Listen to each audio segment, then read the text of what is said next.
جب اسلام آباد فیصلہ دے دے گی اس کے بعد ہم سنیں گے. تو اب اگر وہ 100 سال فیصلہ نہ دیں تو آبویسلی یہ نہیں سنیں گے. تو ہم کہتے ہیں وہ فیصلہ دیں ہی نہ, ڈے ٹو ڈے سنتے رہیں اور فیصلہ محفوظ کر مجھے اب یہ پتہ نہیں ہے کہ انہوں نے فیصلہ دینا کہ نہیں دینا, لیکن سپریم کورٹ نے جو بھی یہ کہا ہے تو اس سے دو ہیں. لطیف کھوسا صاحب تو بڑے جذبے کے ساتھ وہاں بیٹھے ہیں, کیونکہ وہ کہتے ہیں کہ بابا آج رات ہی فیصلہ ہو جائے گا, وہ جس سیکورٹی سے وہ وہاں بیٹھے ہیں. تو میرا خیال تھا کہ شاید اتنی جلدی فیصلہ, چونکہ بھی آرگومنٹس لمبے ہیں وہاں پہ, تو پھر شاید یہاں پہ. ویسے سر یہ کیا ٹرائل کورٹ کا فیصلہ جب سپریم کورٹ کے سامنے بھی نہیں تھا, ہاں, تو کل جس قسم کے ریمارکس آئے ہیں تو کیا آپ دیکھ رہے ہیں کہ ہائی کورٹ کی پروسیڈنگ تو پھر میرا خیال ہے اس پہ اثر انداز تو ہوگا کل کی جو ساری پروسیڈنگ کور کی ہم نے اور جو آرڈر آپ نے پڑھا ہوگا, کیسے دیکھتے ہیں آپ؟ یہاں پہ آپ کا بڑا یہ اچھا سوال ہے کہ آلریڈی جب معاملہ جو ہے اپیل میں یہ سارا ریزالو ہونا ہے تو یہاں پہ کولیٹرل پروسیڈنگ میں ایک ایسا فیصلہ چیلنج کیا جا رہا ہے جس کے بارے میں اپیل لائے کرتی ہے, تو کولیٹرلی آپ چیلنج نہیں کر سکتے, وہ بھی ان پروسیڈنگز میں, جہاں پہ کہ بات یہ ہو رہی ہے کہ ہائی کورٹ جو تھی اس نے جو آرڈر کیا تھا وہ آرڈر جو ہے وہ کس طرح سے امپلیمنٹ ہونا تھا اور اس آرڈر کی کیا تشریح ہونی تھی. تو ہائی کورٹ خود اپنے آرڈر کی تشریح بہتر طریقے سے کر سکتی ہے اور امپلیمنٹیشن بھی ہائی کورٹ اپنے آرڈر کی خود کرا سکتی ہے. اس کے لیے petition for leave to appeal میرے نزدیک تو مینٹینیبل ہی نہیں. اچھا سر, آج کی جو آبزرویشن ہے کہ جو پٹیشنر کی لیونگ کنڈیشن ہے تو اوپر نہیں آنا اللہ کے, اس پر ہم حکومت سے جو ہے نا ان کا اسٹیٹمنٹ چاہیں گے, تو یہ آپ نہیں سمجھتے کہ سو موٹو ہے کہ آلریڈی جو؟ ہاں, میری نظر سے جو آج کے کیس کا جو گزرا ہے, ان کا جو آرڈر ہے جس میں انہوں نے نوٹس ایشو کیا ہے, نارملی تو یہ ہوتا تھا کہ لیو گرانٹ کی جاتی تھی اور ریزنز دیے جاتے تھے.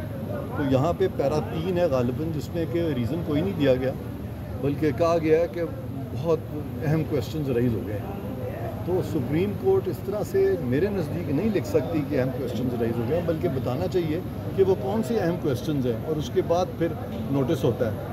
تو یہ ساری چیز جو ہے یہ میں سمجھتا ہوں کہ سپریم کورٹ کا جو ایک ہمیشہ سے جو ایک طریقہ کار رہا ہے اس سے ہٹ کے یہ باتیں ہو رہی ہیں. اس کو نہ میں اچھا کہوں گا نہ میں برا کہوں گا, یہ میں آپ لوگوں پہ پریس پہ چھوڑتا ہوں کہ آپ اس کو اس سے کیا تاثر لیں گے. جو کمپلیٹ جسٹس کی بات ہے کہ جی ہم 187 میں کمپلیٹ جسٹس کر سکتے ہیں, اور میرا خیال ہے جو جس کے ساتھ رپورٹ مانگی گئی ہے یہ بھی وہی ہے کہ 187 کو ہم ریفر کر کے اس کیس کو سن رہے ہیں, تو کیا آپ کیسے دیکھ رہے ہیں؟ آرٹیکل 187 کو کچھ جج صاحبان نے اس طرح سے استعمال کیا جس طرح وہ کہتے ہیں نا ہاتھی کے پاؤں میں سب کا پاؤں, تو 187 کو ہاتھی بنا دیا کہ جو مرضی آرڈر کر دیں. 187 کی جو لینگویج ہے میں کئی دفعہ یہ کہہ چکا ہوں اور ڈیفینیٹلی آپ بھی جانتے ہیں, سب جانتے ہیں کہ وہ تابع ہے آرٹیکل 175 کے کلاس 2 کے, اور وہاں لکھا ہے کہ کسی بھی عدالت کو بشمول سپریم کورٹ کے کوئی ایسا اختیار سماعت حاصل نہیں ہوگا جو کہ اس کو تفویض نہ کیا گیا ہو قانون میں اور آئین میں. تو لہٰذا 187 انہی معاملات میں آئے گا جہاں پہ کہ ان کو دائرہ اختیار ہے. لیکن یہ جو تھا جس طرح ثاقب صاحب تھے وہ ان معاملات میں چلے جاتے تھے جس کا کہ تعلق بھی سپریم کورٹ سے نہیں ہوتا تھا, اور وہ 187 میں غالباً اوور اسٹریچ کر رہے تھے. پھر اس سے پہلے بھی کچھ جج صاحبان نے کیا.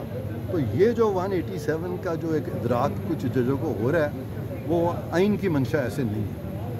عرفان قادر صاحب, یہ جو بندیال صاحب جس انداز میں پروسیڈ کر رہے ہیں اور مظاہر اکبر نقوی صاحب, یہ بینچ, کیا یہ آپ کو لگتا ہے کہ یہ حب عمران میں ہو رہا ہے یا بغض پی ڈی ایم میں ہو رہا ہے؟ ہاں, یہ بڑا انٹرسٹنگ سوال ہے. یہ غائب کا علم تو مجھے نہیں ہے کیونکہ وہ خود نیتوں کا حال تو اللہ تعالیٰ جانتا ہے, لیکن جو ایکسٹرنل سرکمسٹانسز ہیں ان کو جب ہم دیکھتے ہیں اور جب آپ لوگوں کو میں وی لاگ سنتا ہوں جہاں پہ بار بار آتا ہے کہ اپنی مرضی کے بینچز کانسٹیٹیوٹ کیے جاتے ہیں اور ہم خیال بینچز کانسٹیٹیوٹ کیے جاتے ہیں, اور جہاں پہ بہت سے سینئر ججز یہ کہہ چکے ہیں کہ ون مین شو نہیں ہونا چاہیے, تو ان سارے حقائق کو دیکھتے ہوئے یہ جو آپ نے بات کی ہے وہ بالکل ایک ٹلٹ نظر آ رہا ہے ایک خاص سیاسی دھڑے کی طرف. وہ ان کو میں سمجھتا ہوں کہ موجودہ سپریم کورٹ کے چیف جسٹس صاحب اور باقی ججز کو اس کو ڈسپیل کرنا چاہیے, جو کہ ابھی تک اس کو ڈسپیل کرنے میں وہ کامیاب نہیں ہو سکتے. اچھا سر, آئین کی منشا زیادہ مقدم ہوتی ہے یا ساسو ماں کی منشا زیادر مقدم ہے؟ جی, آئین کی منشا زیادہ مقدم ہے یا ساسو ماں کی منشا زیادہ مقدم ہے؟ ہاں, اس کا میں لائٹر سائڈ پہ جواب دوں گا. اس کا کوئی لٹرلی مطلب مت لیجئے گا. بالکل, وہ پنجابی میں تو کہتے ہیں نا رب نیڑے کے قسم.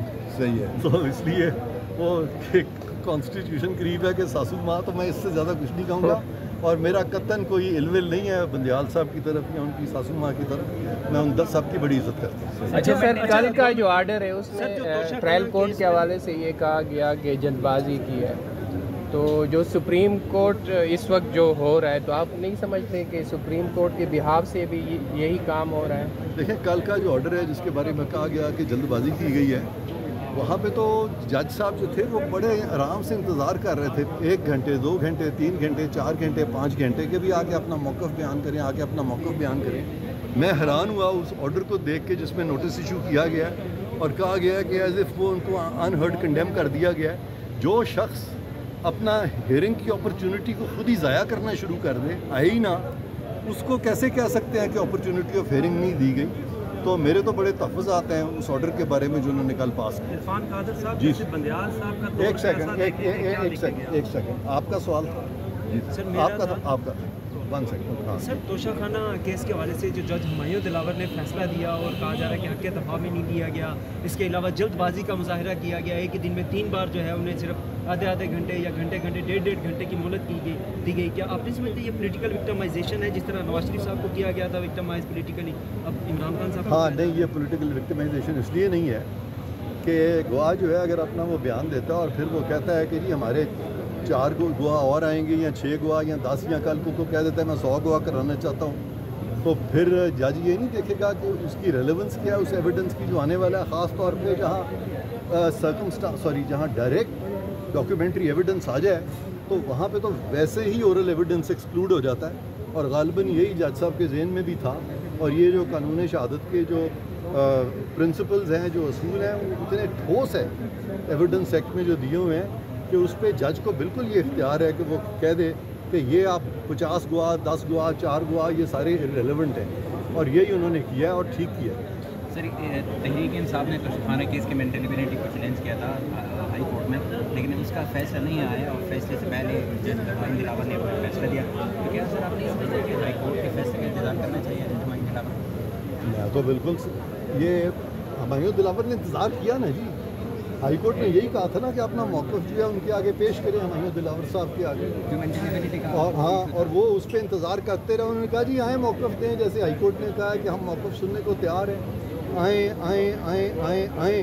انہوں نے کہا نہیں، آئیں بائیں شائیں، یہ نہیں آئے، اس کے بعد یہ ہوا ہے۔ سو یہ نہیں ہم کہہ سکتے کہ موقع انہوں نے نہیں دیا۔ جی عرفان قادر صاحب، چیف جسٹس بندیال صاحب 25 دن بعد ریٹائر ہو رہے ہیں، ان کا ٹینیور کیسے دیکھیں گے؟ جوڈیشل جو ججز کا ہوتا ہے کنٹیکٹ، اس حوالے سے کیا کہیں گے؟ اور سپریم جوڈیشل کونسل کا ایک بھی اجلاس نہیں ہو سکا، چیف جسٹس جو بننے والے ہیں نام سے چیف جسٹس ہیں قاضی فائد عیسیٰ صاحب، ان کے حوالے سے ان کو بینچ میں نہیں بٹھانا، کیا کہیے گا اس بارے میں؟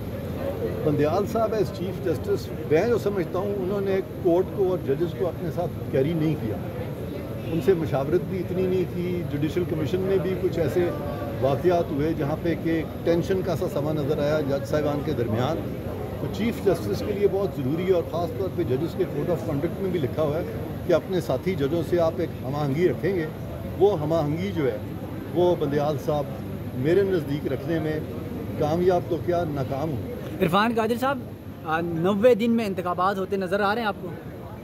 90 دن کا جو فیصلہ ہے وہ بالکل غلط تھا، کیونکہ 90 دن کا ڈیٹ دینا انتخابات میں وہ سپریم کورٹ کا کام ہی نہیں ہے۔ 90 دن وہاں پہ آتے ہیں جہاں کہ صدر پاکستان اپنی صوابدید میں، قومی اسمبلی یا گورنر اپنی صوابدید میں صوبائی اسمبلی جو ہے تحلیل کر دیں، تو وہاں وہ ڈیٹ دیتے ہیں۔ ادروائز یہ جو فیصلہ سپریم کورٹ کا تھا جس میں کہا گیا کہ صدر کبھی ڈیٹ دیں گے اور کبھی گورنر دیں گے، اور پھر سپریم کورٹ نے خود ڈیٹ دے دی 14 کی، آئین میں ایسی کوئی چیز نہیں لکھی ہوئی، اور لہٰذا یہ 90 دن والی بات جو ہے کوشش حتی الامکان کرنی چاہیے کہ 90 دن میں ہو، لیکن کچھ ایسے یعنی وجوہات ہو سکتی ہیں، مثلا جس طرح سینسس ہے، فار ایگزامپل اگر لیٹسٹ سینسس آ گیا ہے اور اس پہ اگر ڈیلیمیٹیشن نہیں ہوئی تو پھر قدرتی بات ہے معاملہ جو ہے وہ آئین کی منشا کے تحت 90 دن سے آگے بھی جا سکتا ہے۔ اگلے سال مارچ آرٹیکل 254 جو ہے اس میں اس چیز کی وضاحت کر دی گئی ہے کہ اگر کوئی چیز آئین میں جو مدت معین ہو، اس مدت میں نہ بھی ہو سکے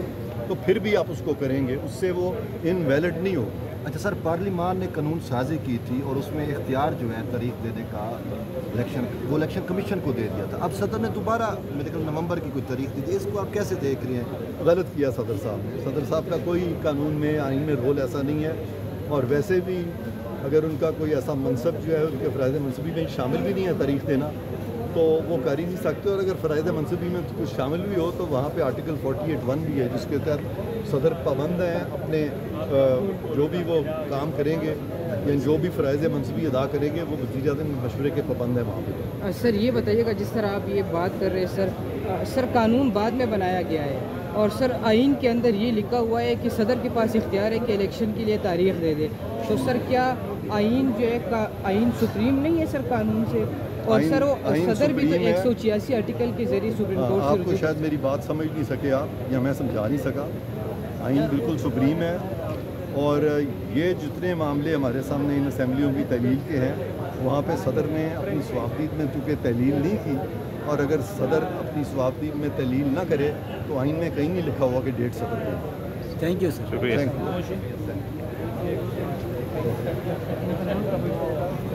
یو.